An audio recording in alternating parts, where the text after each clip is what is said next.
की सुर्ती नहीं टिक रही एक जगह और वो वहां जगह नहीं जाकर गुप्त द्वारा से निकल जाएगा तो चौरासी में जाएगा। अरे गुप्त द्वार से नहीं निकलेगा, क्यों नहीं समझ रहे हो? गुप्त द्वार से तब निकलता है जब सामने वाला तुम्हारी मदद ना करे।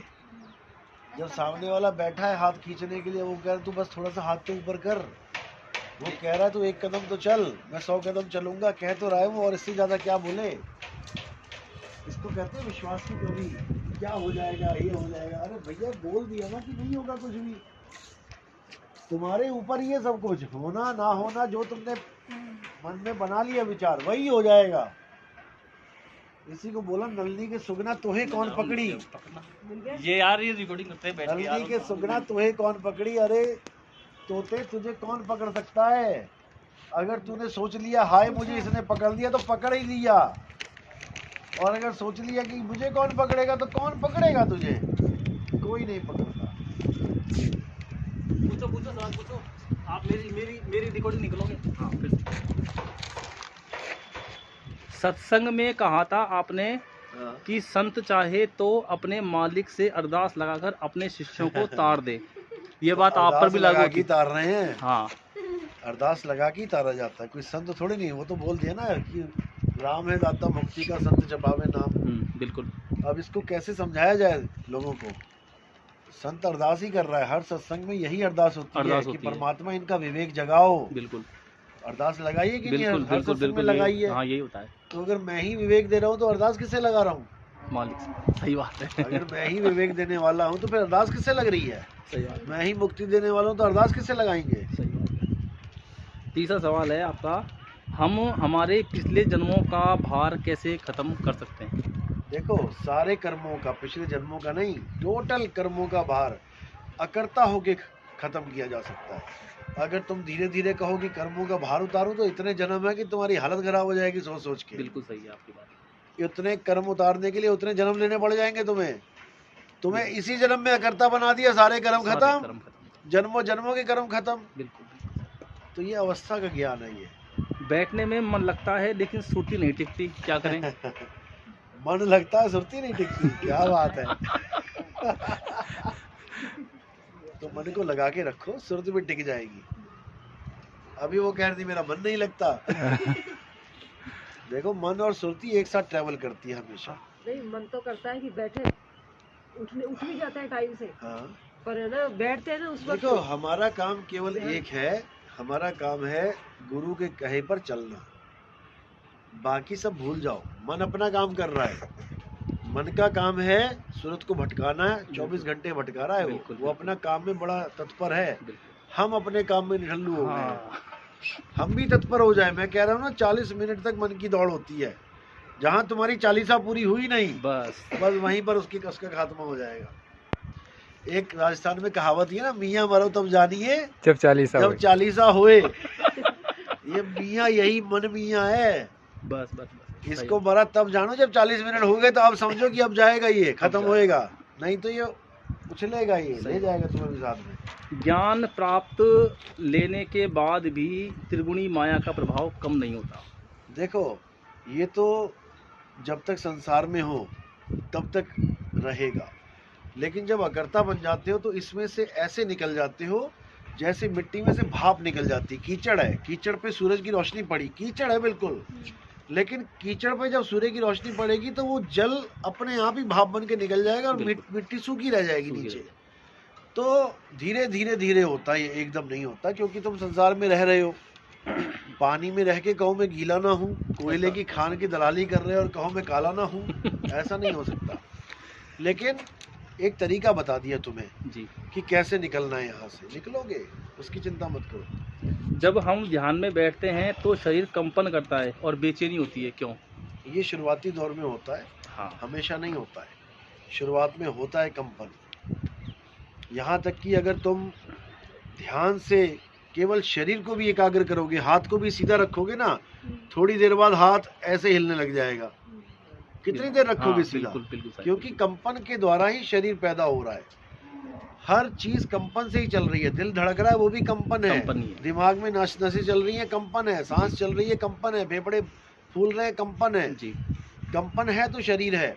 हाँ। तो जब आप शरीर की हद तक पहुंचते हो तब तक कंपन अनुभव होती है। जैसे ही शरीर की हद से ऊपर आ गए वो कंपन खत्म। वो कंपन खत्म, फिर बिल्कुल। चल से अचल अवस्था में आ जाते जी हैं। जी बिल्कुल बिल्कुल तब सही समझ में आएगी है। ये बिल्कुल कहानी। सही है, बिल्कुल सही है। भजन में मन नहीं लगता क्यों?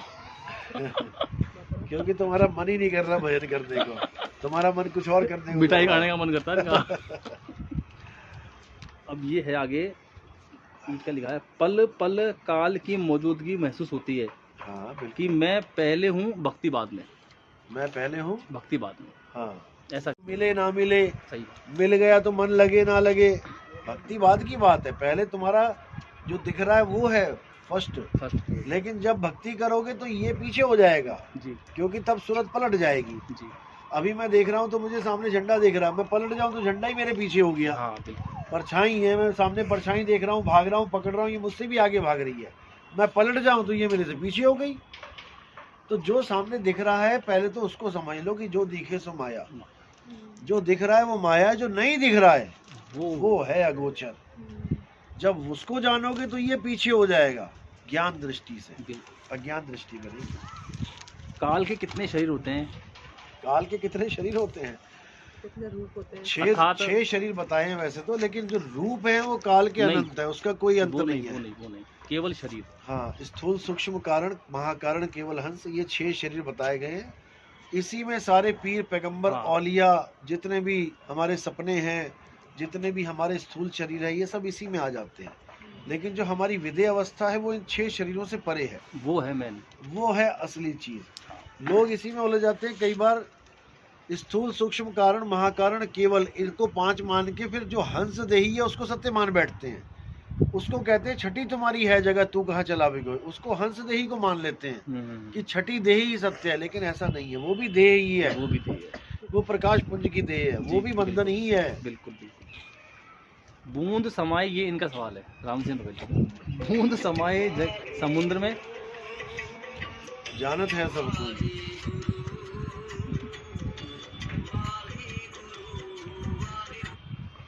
बूंद लागू।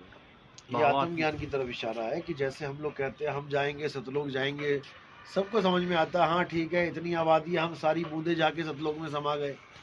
अब कोई कहे कि नहीं सतलोक ही तुम्हारे अंदर आ जाए, यानी समुद्र ही तुम्हारे अंदर समा जाए, तो ये समझ से परे की बात हो जाती है कि ऐसा कैसे हो सकता है। जी। ये है आत्मज्ञान का इशारा कि जब तुम उस बूंद को जान लोगे, उस आत्मा को जान लोगे, तो परमात्मा तुम्हारी आत्मा में ही विराजमान है। जी बिल्कुल। फिर वो समुद्र कहीं और नहीं ढूंढना पड़ेगा, वो बूंद में ही समाया हुआ है। तो इसका भाव ये आता है, कूप की छाया कूप के माए, माए। ऐसा आत्मज्ञान। पूरा बोलो आगे भी। बस इतना से बोला है इन्होंने। नहीं, ये तो कूप आधा की है। छाया कूप के माही ऐसा आत्मज्ञाना, इसके आगे इसके आगे पुरुष पुरातन, पुरातन। जिसकी खबर न जाना। हाँ, जिसकी खबर ना जाना, ऐसा नहीं है, कुछ और है। चलो आप बता दो साहिब।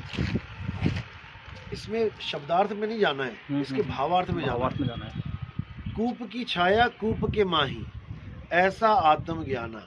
यहाँ पर आत्मज्ञान जीव अवस्था की बात चल रही है। जी सही। जब आत्मा और परमात्मा दोनों अलग अलग लिखे होते हैं किसी दोहे में, तो समझ जाओ कि वो परमात्मा यानी परम गति की बात है और ये जीव आत्मा की बात हो रही है। जी सही।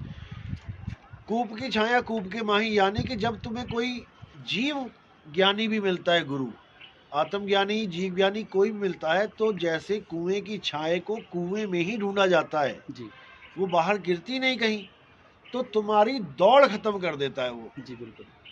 चाहे जीववादी संत भी है, वो भी तुम्हारी दौड़ खत्म कर देगा। वो क्या कहेगा, बेटा जीव ही परमात्मा है। तुम्हारी बाहर की कुएं से बाहर की दौड़ खत्म, जी अब तुम आगे जीव ज्ञान में। लेकिन जीव ज्ञान से भी आगे परमात्मा का ज्ञान है, उसको समझने के लिए तुम्हें भेदी गुरु की जरूरत पड़ेगी। क्योंकि यहाँ पर उदाहरण छाया की दी है। कूप की छाया यानी कि तुम्हारी जो दौड़ है कूप के माही, वो जो तुम्हारी परमात्मा को पाने की दौड़ है, पहले अपने आप में आ जाओ कि मेरे पास ही है परमात्मा। बिल्कुल सही। जीव अवस्था में भी आ गए तब भी तुम्हें बाहर की दौड़ खत्म हो जाएगी, क्योंकि जीव तो शरीर में ही है ना। शरीर में तो कूप की छाया कूप में है, लेकिन जीव के द्वारा परमात्मा नहीं मिलेगा। नहीं मिलेगा। फिर उसको आगे परमात्मा का ज्ञान रखने वाला भेदी गुरु जब तुम्हें समझाएगा तब तुम्हें समझ में आएगा कि परमात्म ज्ञान जीव ज्ञान से कैसे भिन्न है। ना कि कोई कहे कि आत्मा आत्म ज्ञान छोटा ज्ञान, परमात्म ज्ञान बड़ा ज्ञान, ऐसा नहीं है। आत्म ज्ञान ही परमात्म ज्ञान है, क्योंकि आत्मा और परमात्मा एक हैं। लोगों को ये नहीं समझ में आ रहा। एक बंदा है, कोई वीडियो बना रहा था कि देखो नितिन दास कहता है आत्म ज्ञान, कबीर साहब कह रहे ये तो कुएं के मेंढक बन गए। कुएं के मेंढक नहीं बन गए, वो उदाहरण दिया जा रहा है कि जैसे कूप की छांव कूप में ही है, यानी तुम्हें भटकने की जरूरत नहीं है, सब कुछ यही कूप है, इसी कुएं में तुम्हारी छाया ढूंढो, यानी इसी में उस चीज को ढूंढो, बाहर जाने की जरूरत नहीं है। ना कि तुम्हें कुएं का मेंढक बना दिया। हो गया। चलो तक यहाँ बात निकल गई, तो क्या हम इन विकारों में मतलब फंसे हुए रहकर और उस चीज को पा सकते हैं? तुम्हारी कोशिश जारी है ना। विकार कब आते हैं पहले ये समझिए। विकार तब आते हैं जब तुम्हारा ध्यान किसी द्वार पर काम करता है, क्योंकि विकार तो द्वारों में ही है ना। अच्छा अच्छा देखना, गंदा गंदा देखना, अच्छा अच्छा सुनना, गंदा गंदा सुनना, अच्छा अच्छा खाना, गंदा गंदा खाना, बाकी नीचे के विकार कब हैं? जब ध्यान है। अगर ध्यान है तो चीज एक्टिव है, ध्यान नहीं है तो एक्टिव होके दिखा दे। तुम्हारे ध्यान से ही सारे विकार हैं और तुम्हारे ध्यान से ही सारे गुण हैं। केवल तुम्हारे ध्यान का खेल है। गलत जगह ध्यान चला गया तो चीज एक्टिव रहेगी।